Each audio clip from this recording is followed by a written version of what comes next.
What's up, guys? I'm here to review Game of Thrones Season 6, Episode 7, The Broken Man.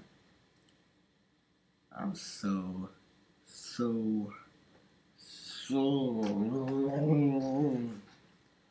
happy that the Hound has returned. And apparently he's part of a group of pacifists, which is pretty cool. That's pretty freaking cool. Yeah.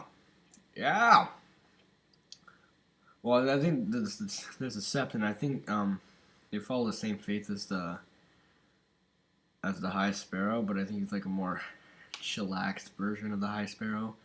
He's not trying to, like force his religion on people. He's just like, it's never too late to change.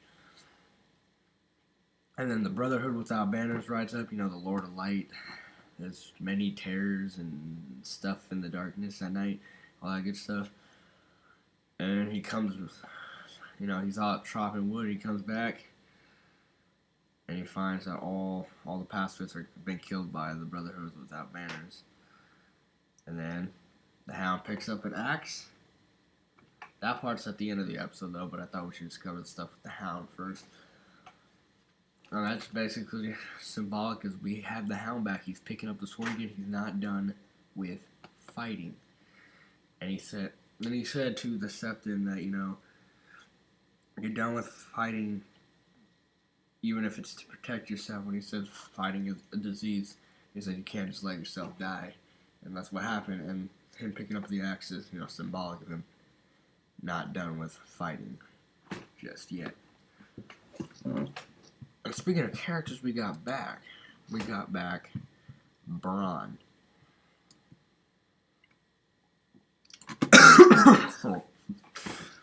Bronn's hanging out with Jimmy at River Run. He's trying to talk to the Blackfish. He goes up, and the Freys have this weak ass freaking siege.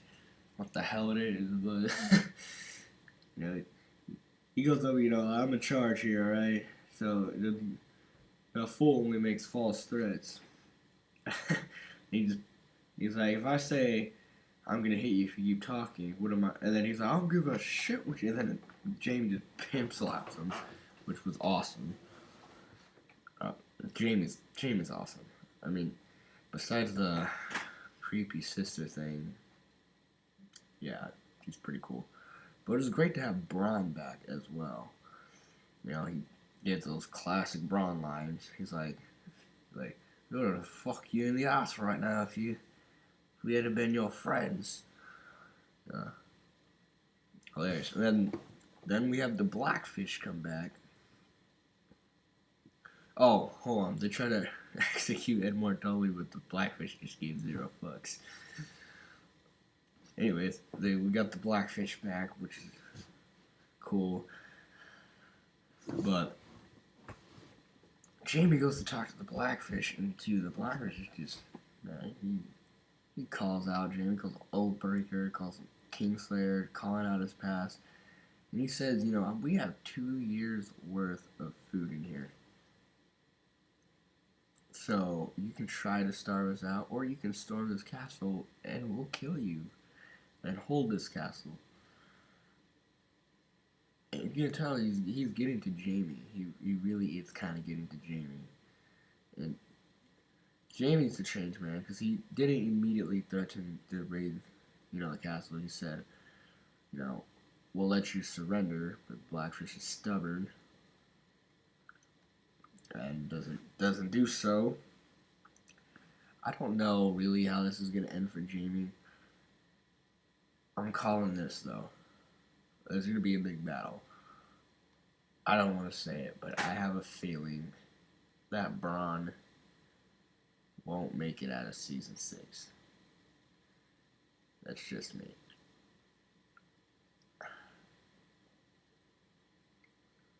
That's just me. But let's get to Queen's Landing, where Marjorie, honestly, she had me convinced for a good good majority of her scenes that she changed. That like she really believed what she was saying. And the High Sparrow talks to her about King Tommen, weak ass King Everest, where that he hasn't had sex with her, less sex with him since whatever episode they had sex in. And High Sparrow basically told her that she needs to produce an heir so that their teachings can go on. So basically, he is somewhat contradicting himself because he only sees her as a service. And he said she doesn't have to enjoy the sex. She just has to, patience her way through it, I guess. Yeah, basically, prostitute. Just pretend to enjoy it. Because I have a feeling King Tommen ain't that good. That sounded super gay. Anyway, and he said, but the High Sparrow says that, she needs to talk to her grandmother, and she's a repentant sinner, and unrepentant sinner, and has made a threat against Marjorie's grandmother. And then she goes to talk to Marjorie. She goes to talk to Olenna. Olenna being stubborn and savage AF as she is, was all pissed at first, and was seriously concerned that her granddaughter had changed, but she slips a little paper to Olenna, and Olenna catches on. She's like, I got you. When Marjorie was telling Olenna, you gotta leave back up to Highgarden, and she's, I'll never leave you. And then she gives the paper that has the Tyrell sigil, the flower on it. And then she's playing the Sparrow. She's tricking them, which is besides Cersei, Marjorie probably has to be the best at deceiving and tricking people and playing an act. Because I was somewhat convinced that she had truly changed her her view on her religion. And Cersei talks to Olenna before she leaves, and she's like, she has to remain for the sake of Sir Loras and Marjorie. Or in Loras, because Loras is still in prison. And then Olenna brings up a great point by saying all this is because of her. The collapses of their house will be because of her. The High Sparrow taking control and up in the crown is because of her. Loras in jail is because of her. All this is because of her, and the fact that she was, being a dumbass. Which I felt sorry for Cersei at certain points, but I don't like Cersei. Jaime's likable besides the nasty incest thing they got going. Cersei, to me, she's just not likable. And Olenna puts out a very good point, and she knows that Cersei doesn't have anybody anymore. I mean, her son does nothing. I mean, it's nothing. She has isolated herself. She has no influence, no support from anybody. Only one of her kids is alive, but she can't trust that kid. She can't manipulate him, and she is surrounded by people that hate her, her enemies. The Tyrells don't like her. The Starks don't like her. Or what's left of the Starks. Nobody is really on her side. The Dorns absolutely hate her. And then she said, she has to leave the city. Olenna says she's leaving the city as soon as possible, and the fact that Cersei's lost everything is really her only consolation and the only thing that makes her feel good about herself. And then we follow Jon, Sansa, and Davos, who are trying to get allies to take Winterfell from Ramsay, which I so hope we get to see Ramsay die soon. Although I want it to be Theon who kills Ramsay, but I feel like maybe he might die at the hands of Sansa, maybe, or maybe Jon, but I don't feel like. Well, it'd make more sense than having Theon somehow end up at Winterfell and kill him, but still, I would have preferred Theon be the one who killed Ramsay, considering he did cut off his freaking dick. But anyways, they're searching for allies. They secure the allegiance of the wildlings, which first there's a bit of debate about it, but they're in debt to Jon for saving them at Hardhorn. But one of the wildlings says, "Look, we're like the last of our tribe. We can't. This isn't our fight. We're the last of the wildlings. We can't go out." And Tormund says, "This man died for us. He spoke for us. If we're not willing to do the same for him, then we're cowards, and we deserve to be, and we should be the last of the wildlings." And Jon says, "If you stay here, you'll die anyways." He says, "This really isn't your fight, but if you want to survive, you'll help me, because either way, you'll probably die." Which he has a complete and total point that if the wildlings don't, they might as well help, because if they stay there, they'll die anyways.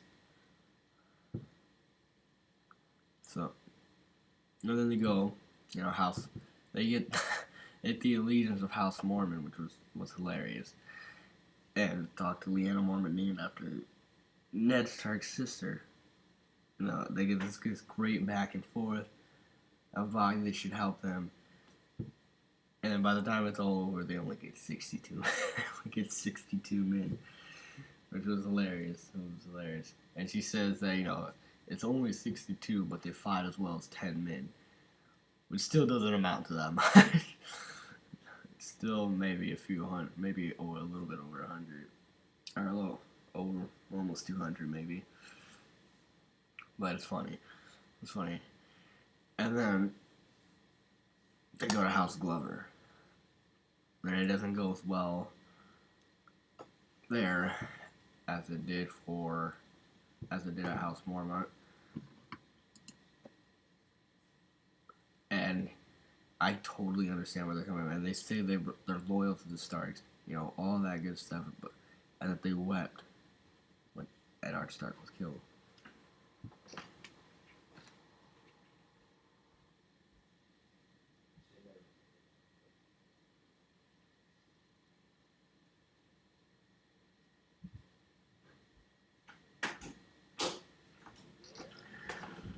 Sorry about that. I thought I heard a door open. I thought I left the door open for a second. Somebody was trying to get in here. Anyways, point out, they wept when Eddard Stark died, and then they said, Robb Stark, King of the North. But where was Robb Stark when the Glovers needed them the most? When the Ironborn raided the castle, or their home? Where were they when, where was Robb when they imprisoned his wife and his children? They brutalized his people.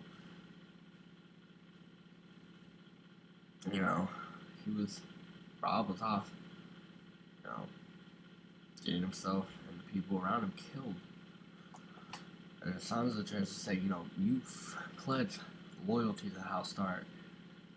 And he said the only reason why he had received them was out of loyalty out of respect for Eddard Stark. And also, Jon pointed out that besides House Mormon and a few other minor houses, that he was going to fight with the wildlings. And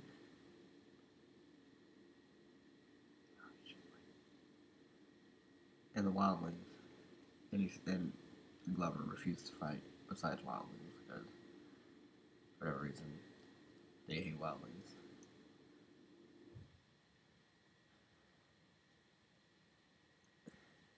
But other than that, the search for soldiers for Jon isn't going too well. Besides the wildlings, House Mormon, and a few other ones. I don't remember the names. Not going too well. But Sansa is riding a letter to somebody. But I'm pretty sure most of us know who it is. She's most likely writing this letter to Peter Baelish to get the support of the Knights of the Vale to help take back Winterfell, which